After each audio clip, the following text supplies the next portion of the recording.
Baik, di sini saya coba pakai, ChatGPT. Saya klik, ini berdasarkan sarannya Mas Zamzam. Jadi saya coba tanya, ini saya geser, apa bedanya e-commerce Indonesia dengan e-commerce luar negeri? Dan apakah seller di luar negeri sama kasusnya kayak di Indonesia? Misalnya, retur barang diisi barang lain sama buyer,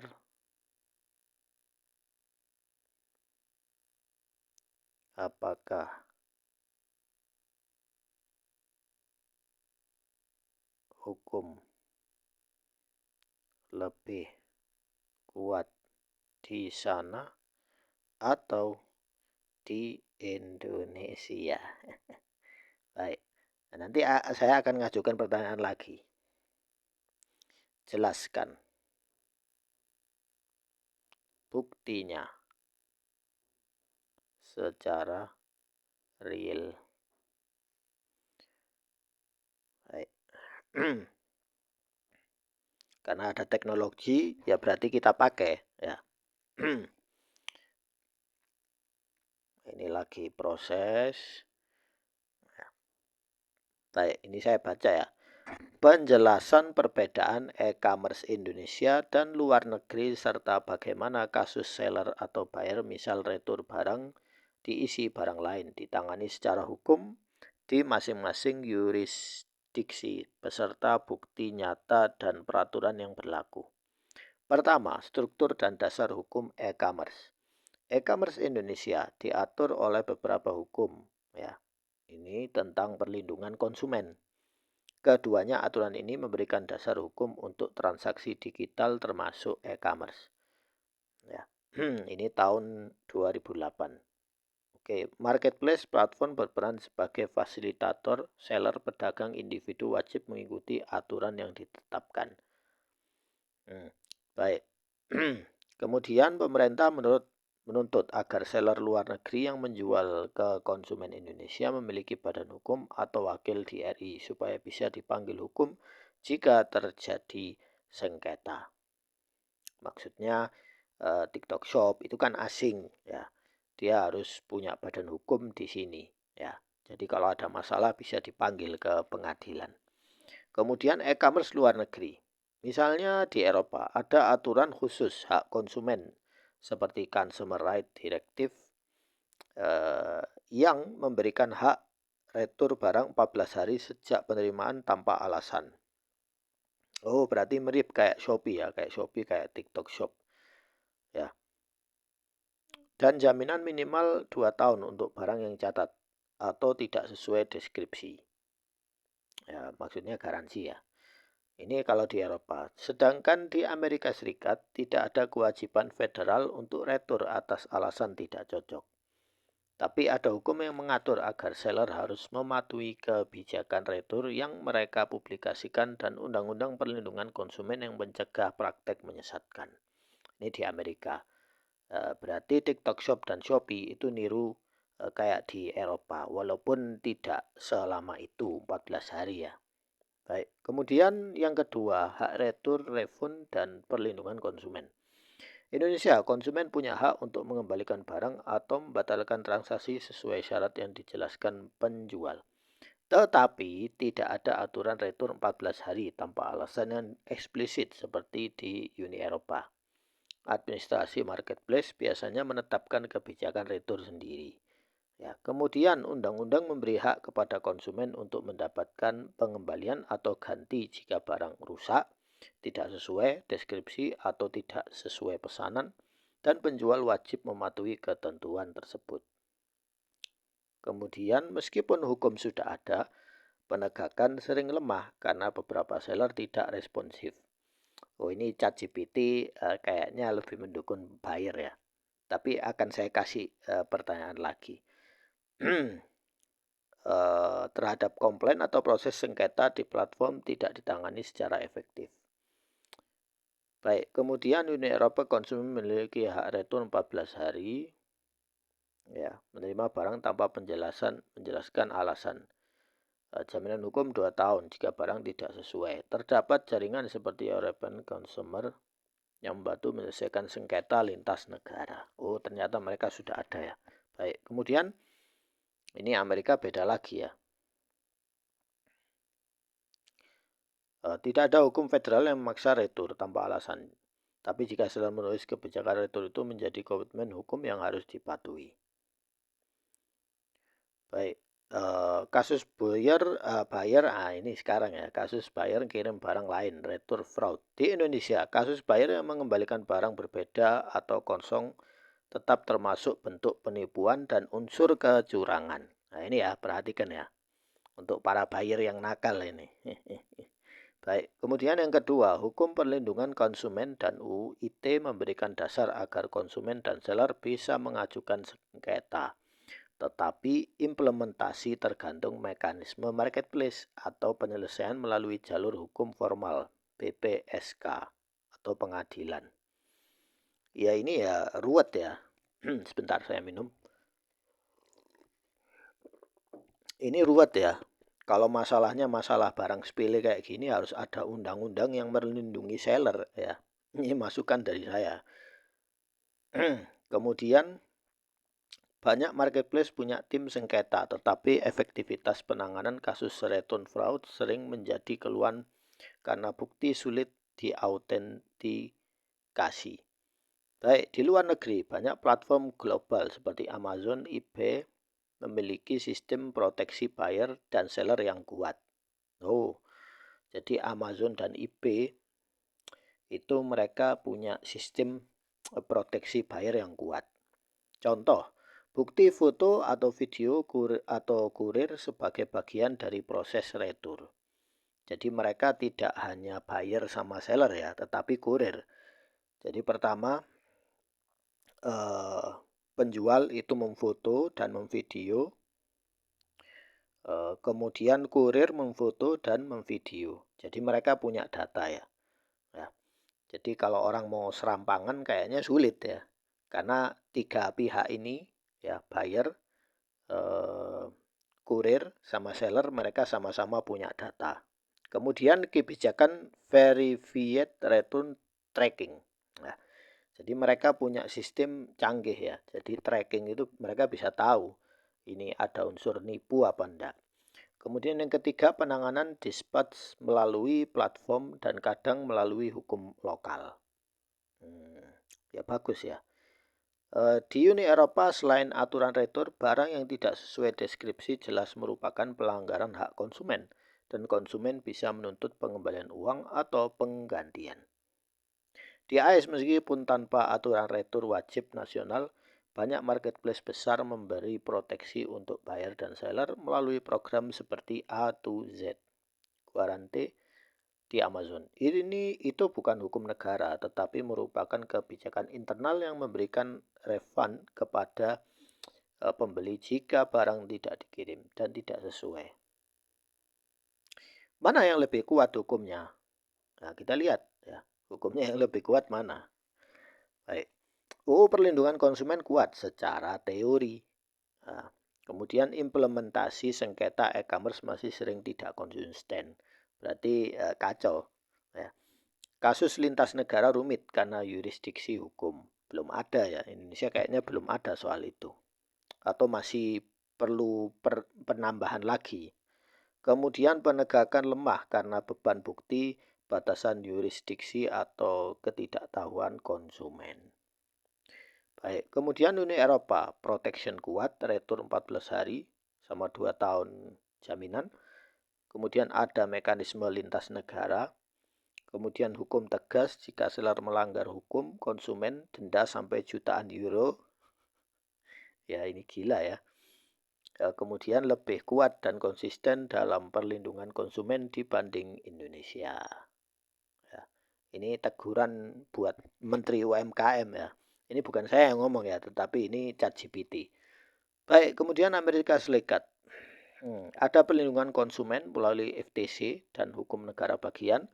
Kemudian marketplace besar punya mekanisme proteksi tambahan. Retur tanpa alasan tidak wajib kecuali diatur seller. Hukum retroaktif dan perlindungan masih tergantung pada aturan yang berlaku di negara bagian, karena ini negara federal, dan jenis barang atau dokumen yang ditawarkan. Oh ya, jadi ini penjelasannya. Baik, ini soal return ya, barang kembali tanpa alasan di Indonesia dan luar negeri sama-sama diatur hukum. Tetapi lindungan buyer dan seller di luar negeri biasanya lebih kuat, cepat, dan punya mekanisme penyelesaian sengketa otomatis melalui platform. Artinya tidak sampai mereka itu seller atau buyer ngeluh di medsos ya. Jadi mereka selesai. Ya, jadi begini. Ya, jadi saya harus merubah ini. Banyak di medsos Indonesia yang seller kayak Shopee dan TikTok Shop itu lebih condong ke buyer daripada seller, sehingga banyak seller rugi dan kasus buyer nakal suka retur barang sering terjadi. Ada yang retur packing enggak rapi, ada yang retur diganti barang lain. Lalu Shopee dan TikTok Shop kayak enggak peduli dan merubah sistemnya, sehingga buyer nakal masih banyak berkeliaran di dua platform ini dan mungkin di platform yang lainnya. Apakah kasus ini juga banyak terjadi di negara barat dan negara Arab seperti Arab Saudi dan Uni Emirat Arab dan sejenisnya? Jelaskan. Baik, kita lihat prosesnya bagaimana. Baik, Syekh. Ya, dia akan manggil saya Syekh. Saya jawab tegas, realistis, dan tanpa romantisasi. Karena keluhan ini bukan halusinasi medsos, tapi fenomena struktural e-commerce. Ya kalau kita terlalu manut sama eh, pasar hitam sama pasar orange, ya kita akan diperes terus ya. Jangan mau ya. Kita harus tegas ya. Inti masalah ringkas dulu. Ya, juga ada di negara barat dan negara Arab. Oh ya ya, ternyata juga ada. Baik, tapi dampaknya ke seller tidak separah Indonesia. Hmm. Karena sistem, hukum, budaya transaksi berbeda. Indonesia itu ekstrim buyer centric, sementara luar negeri lebih balance atau bahkan seller protektif untuk barang tertentu. Sekarang kita bedah satu-satu. Contoh, kenapa Shopee dan TikTok Shop Indonesia terkesan membiarkan buyer nakal? Ini bukan karena mereka bodoh, tapi karena model bisnis. Pertama, faktor utama Indonesia, market masih growth stage. Target utama jumlah transaksi dan GMV. Buyer dianggap aset utama. Ya. Jadi aset utamanya Shopee sama TikTok Shop itu adalah buyer, bukan seller ya. Baik, kemudian mayoritas seller kecil dan mudah diganti. Oh, begitu. Seller rugi, tutup, muncul seller baru. Ya. Kemudian secara bisnis low switching cost. Ya. Ya karena ini kan gig ekonomik ya. Kemudian ketiga, COD dan budaya coba dulu. Buyer Indonesia terbiasa. Kalau gak cocok, balikin. Ya. Kemudian siapa tahu lolos ya. Keempat, penegakan hukum lemah. Nah ini ya, titik di sini ya. Buyer hampir tidak pernah kena konsekuensi hukum. Marketplace jadi hakim tunggal. Nah ini tidak boleh ya.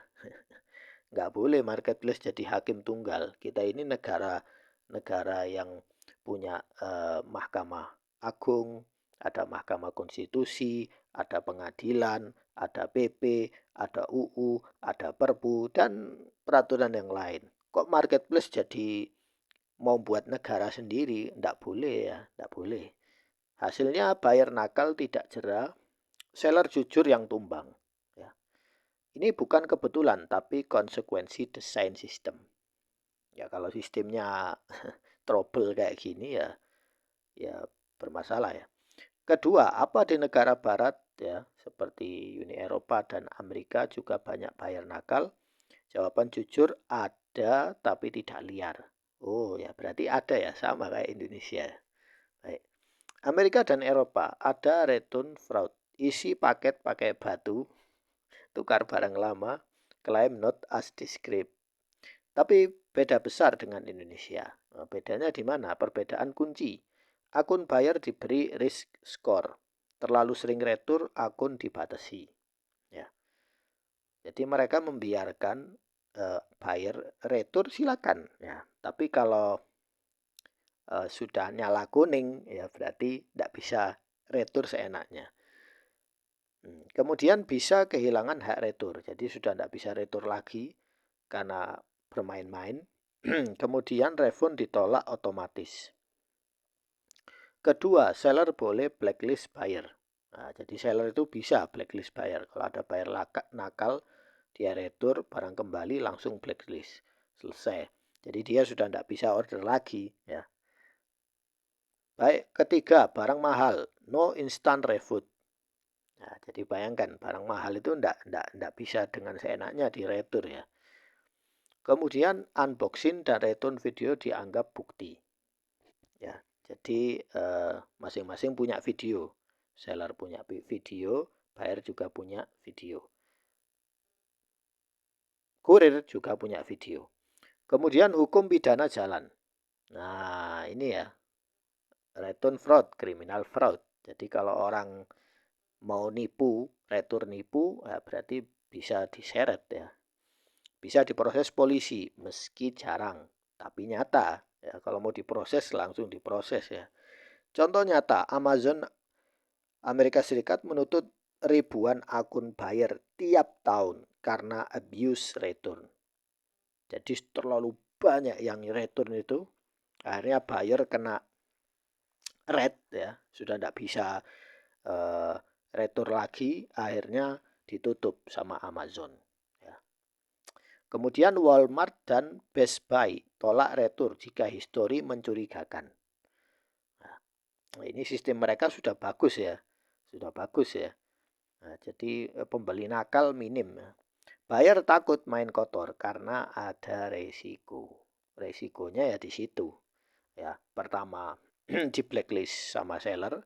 Kedua, kalau terlalu sering retur nanti akan di red notice sama Amazon misalnya, e-commerce sana. Kalau sudah terlalu berlebihan, maka akunnya akan dihapus. Atau kalau memang dia merugikan seller, ya, kalau sudah terbukti bisa diseret ke penjara. Ya. Baik. Yang ketiga, bagaimana di negara Arab seperti Saudi, Uni Emirat dan sejenisnya? Ini menarik, Syekh. Hasilnya malah lebih keras dari Barat. Ya, ya, orang-orang Indonesia kan ada yang suka mencela Saudi, ya, tapi hukum di sana jauh lebih adil ya. Baik, kita baca ya. E-commerce berkembang pesat, non Amazon ya. Jadi ada di sana namanya Jarir ya. Karena sistem retur tidak semudah Indonesia. Barang elektronik segel rusak, retur ditolak. Ya. Kemudian buyer wajib alasan jelas. Kemudian return fraud, penipuan, tahallus atau ghish ya. Itu jadi kalau dia melakukan ghish, penipuan, ngisi paket barang lain, maka apa hukumnya? Konsekuensinya apa? Budaya hukum kuat, penipuan termasuk dosa plus pidana. Orang takut reputasi rusak. Ya. Jadi di sana itu sama-sama seller dan buyer tidak berani nipu. Ya. Kemudian Uni Emirat Arab lebih keras lagi. Fakta penting, hukum pidana digital sangat tegas. Kedua, penipuan online kasus serius. Ketiga, marketplace cepat suspend akun buyer. Seller premium sangat dilindungi. Ya, Masya Allah ya. Uni Emirat Arab ini. COD tidak sepopuler Indonesia. Buyer UEA itu tidak berani. Ganti isi retur dan bohong sistem. Tidak bisa ya, karena mungkin Uni Emirat Arab sistem digitalnya sudah canggih ya. Mungkin Indonesia masih ketinggalan. Karena sekali ketahuan akun mati plus potensi masalah hukum. Jadi kalau ketahuan dia nipu penjual, akunnya langsung dihapus dan bisa diseret ke pengadilan hukum. Ya. Jadi bayar di sana tidak bisa macam-macam ya. Kenapa Indonesia paling parah? Nah, di sini ya. Nah, masih ada waktu. Ini poin kunci. Pertama, kombinasi berbahaya. Jadi ada kombinasi. Ya, kombinasinya apa di sini? Pertama, buyer dilindungi ekstrim. Ya, buyer itu aset ya, seperti yang dijelaskan pertama tadi. Buyer itu aset bagi Shopee sama TikTok Shop, Lazada dan sejenisnya itu. Kedua, seller dianggap disposable. Jadi seller itu lemah posisinya. Ya, seller satu tutup akan muncul seller baru lagi. Seller baru lagi tutup akan muncul seller baru lagi. Ya, karena mereka bisa menjaring orang-orang baru. Ya. Kemudian COD masif. Nah, COD ini yang paling banyak transaksinya di Indonesia. Ya. Dan yang paling banyak masalahnya. Sampai ada orang menghunus samurai, katana ya, supaya mengancam kurirnya. Ya. Kemudian penegakan hukum nyaris nol. Nyaris nol ya, jadi penegakan hukum ini. Baik, kemudian kelima, marketplace takut kehilangan buyer. Tapi sebenarnya marketplace itu takut kehilangan seller. Kalau sellernya tidak ada, yang jualan siapa? TikTok Shop. TikTok Shop mau jualan kurma, mau jualan pakaian dalam, tidak mungkin. Ya, dia kan tetap butuh seller. Ya. Tapi sellernya yang ditindas. Ya. Bayarnya yang dimanja. Maka logikanya lebih baik korbankan satu seller daripada kehilangan 10 buyer. Jadi perbandingannya 1:10. 1:10. Ya. Jadi satu seller hilang tidak apa-apa. Yang penting saya masih punya 9 buyer yang beli di 9 toko. Ya. Itu logika bisnis, bukan keadilan. Tentu ini logika yang ngawur ya. Nah, ini logika yang ngawur ya. Ya supaya kalian belajar ya.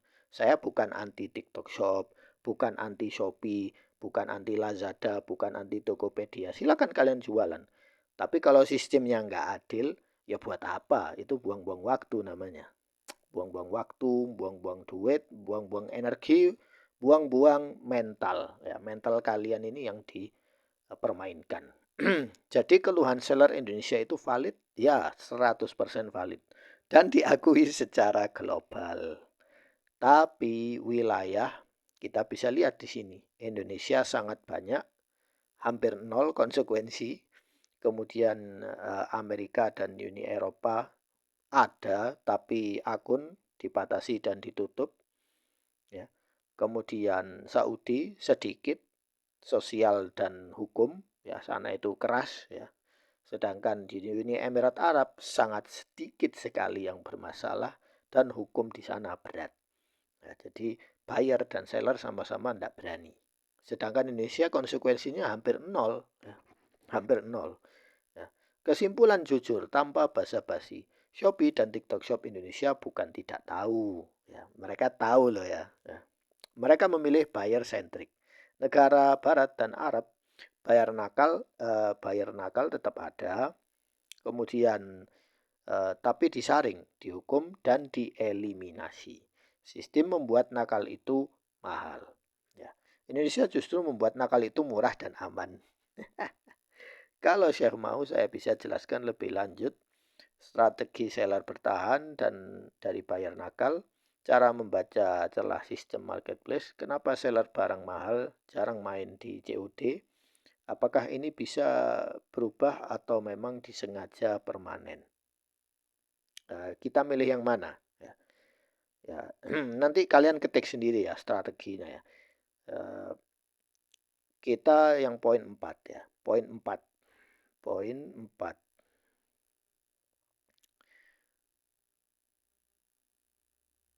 Baik, Syekh, kita fokus poin 4. Apakah sistem buyer centric ini bisa berubah atau memang disengaja dan cenderung permanen? Saya jawab jujur dan dingin dan realistis, bukan jawaban menghibur ya. Jawaban inti langsung ke kesimpulan. Sistem ini bisa berubah, tapi tidak akan berubah secara alami. Kalau dibiarkan, arahnya justru makin buyer centric. Perubahan hanya terjadi kalau ada tekanan besar, hukum, ekonomi, reputasi. Sekarang kita bedah pelan-pelan. Pertama, kenapa sistem ini terkesan disengaja? Memang disengaja ya. Karena secara bisnis ini rasional, walau tidak adil. Logika marketplace Indonesia, satu seller rugi sama dengan tidak viral. Kemudian satu buyer kecewa, viral plus boykot plus tekanan publik. Ya. Maka keputusan internalnya lebih aman mengorbankan seller daripada memicu drama buyer. Ini bukan teori konspirasi, tapi risk management. Manajemen resiko ya. Kenapa mereka tidak takut seller kabur? Pertama, karena di Indonesia seller oversupply. Banyak ya seller ya. Banyak reseller, dropshipper, UMKM kecil, seller mudah diganti selama masih ada orang butuh duit. Ya. Kedua, PHK. Ya. Kemudian ekonomi sulit kayak sekarang ini. Seller baru akan terus muncul.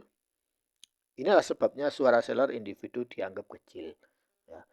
Kalau secara individu kayak saya ini, ya, membuat konten di YouTube, orang-orang mungkin akan mengunsubscribe channel saya, tapi tidak masalah. Tapi saya akan terus berbicara. Ya kalau sistemnya kayak gini, serba sembrawut ya. Saya tidak peduli. Ya. Saya tidak peduli kalian benci sama saya. Ya, saya hanya berbicara ini untuk menegakkan keadilan. Apa yang membuat Barat dan Arab berubah duluan?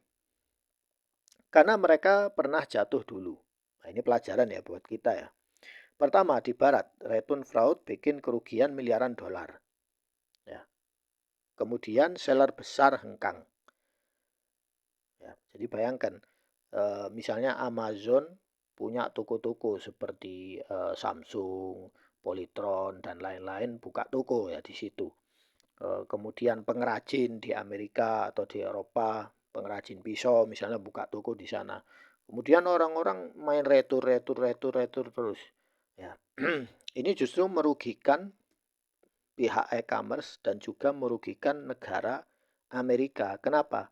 Karena harusnya uang pajak itu, hasil seller berjualan itu masuk ke kas negara, itu tidak jadi kembali duitnya ini. Ya. Jadi uangnya ini keluyuran tok di bank, ya, sama di akunnya e-commerce. Ya, Amerika apalagi di zaman Trump ini ya marah, ini apa-apaan ini jualan atau mainan ya. Nah, jadi akhirnya mereka ya memperkuat sistem negara itu, ya, memperkuat hukum ya supaya orang nggak main-main. Akhirnya marketplace bikin buyer risk score, batasi retur, kemudian blacklist akun. Jadi ini solusi mereka ya. Ini kalau negara barat loh ya. Kalau kita mau niru sistem negara barat. Ya. Dan apakah di sana jualannya tidak laris? Nanti saya tanya sama ChatGPT ya. Baik. Kemudian di Arab, budaya, hukum, dan reputasi. Penipuan, aib, plus pidana. Marketplace tidak berani longgar. Ya. Indonesia belum sampai titik sakit itu. Memang kalau di Arab itu ketahuan. Ya. Ini orang ini nipu, orang ini kadzab, ini ghish, ini gini. Ya, kelihatan. Kalau kelihatan itu namanya jadi omongan di sana itu. Ya. Karena itu aib. Ya. Apalagi di sana hukumnya keras di Saudi itu, nggak sembarangan. Kalian sudah tahu ya kan. Apa yang bisa memaksa perubahan di Indonesia? Nah, bagaimana cara merubah ini? Hanya 3 skenario, tidak ada yang lain. Apa skenario-nya? Kita lihat. Skenario 1, seller besar kabur massal. Nah, saya pernah bahas ini ya di channel saya. Lalu mungkin ada yang marah, tidak terima sama saya. Lo ngapain Anda bela seller Shopee sama TikTok Shop, itu perusahaan asing ya. Mereka sudah kaya triliunan. Kemudian kita lihat di sini. Seller besar kabur massal. Jika brand besar, ya brand-brand besar itu kabur, ya kerugian lebih banyak daripada keuntungan, ya kabur aja. Saya buka website sendiri aja lebih bagus ya. Kemudian distributor utama, ya distributor utama misalnya dia kabur. Kemudian seller barang mahal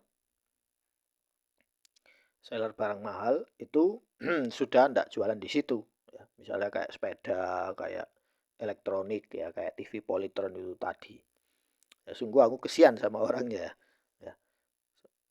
Kemudian angkat kaki serempak, maka GMV anjlok ya. Kemudian reputasi marketplace rusak. Misalnya semua seller itu bersatu, Shopee ini curang, TikTok Shop ini curang, maunya untung sendiri. Ya, kita tidak dapat keuntungan apapun. Wis kita keluar dari situ, hijrah semua. Nah, apa yang terjadi? Ya, kita lihat masalahnya. Seller besar di Indonesia sudah menghindari COD. Ini yang pertama ya. Mereka sudah menghindari COD karena ya kualitas SDM orang-orang kita itu ya disitulah kalian sudah tahu. Mereka tidak ribut. Mereka diam dan pergi. Jadi cuma diam pergi ya, mengurangi jumlah barang, mengurangi fasilitas pengiriman ya. Tapi lama-lama kalau mereka tidak ada keuntungan nyata ya mending wassalam ya. Kemudian skenario kedua, tekanan regulasi negara. Misalnya buyer fraud dianggap pidana serius. Ya, ini dengarlah Menteri UMKM, dianggap pidana serius. Marketplace ikut bertanggung jawab, denda besar jika salah putus sengketa. Kemudian realita pahit, negara lebih fokus ke pajak dan UMKM, bukan ke keadilan sengketa mikro. Ya, sekarang jadi pertanyaannya itu gini, kalau banyak yang main retur seperti itu, ya itu ada pajaknya apa enggak? Ya gimana ngatur pajaknya, potongannya itu? Ya berarti yang untung Shopee dong. Ya, Shopee ngeruk duitnya seller, Sedangkan negara ndak bisa ngeruk pajaknya. Ya, gimana itu? Ya, ini jadi pertanyaan ya buat saya ya. Dan saya ngajak juga negara berpikir, pemerintah pikir juga. Ya. Skenario fraud buyer jadi terlalu mahal. Contoh, kalau fraud makin masif, biaya retur logistik membengkak, sistem boncos, marketplace dipaksa mengencangkan aturan. Ini pasti terjadi, tapi butuh waktu dan korban seller. Baik, kemudian jadi arahnya ke depan gimana? Prediksi realistis. Short term 1-3 tahun tetap buyer centric, fraud masih tinggi. Mid term 3-5 tahun buyer mulai diklasifikasi, retur dibatasi diam-diam. Long term 5 tahun lebih sistem mirip barat, buyer nakal dieliminasi, banyak seller kecil sudah tumbang duluan. Ya, tapi ini enggak terjadi. Maksudku yang dicoret hijau ini yang buyer ini yang nanti akan disaring ya. Yang bertahan bukan yang jujur, tapi yang adaptif. Ya, tapi kalau sistemnya curang ya buat apa? Enggak bisa adaptif. Kesimpulan akhir, jujur dan pahit. Sistem ini bukan rusak, tapi dirancang seperti ini. Bukan karena marketplace bodoh, tapi karena mereka memilih stabilitas buyer di atas keadilan seller. Perubahan tidak akan datang dari empati. Kemudian tidak dari curhat medsos. Itu tidak cukup kawan-kawan ya. Jadi saya curhat di medsos ini ingin nyari solusi ya, bukan curhat aja. Ya. Kemudian hanya dari tekanan ekonomi dan hukum. Jadi hanya dua ini cara. Cara yang kita pakai itu yaitu tadi hijrah massal dari e-commerce yang nakal. Kemudian menekan pemerintah untuk membuat hukum yang mirip seperti Eropa, minimal Eropa, Amerika, atau Arab Saudi. Nah, itu lebih bagus ya. Arab Saudi, Uni Emirat Arab ya lebih bagus ya.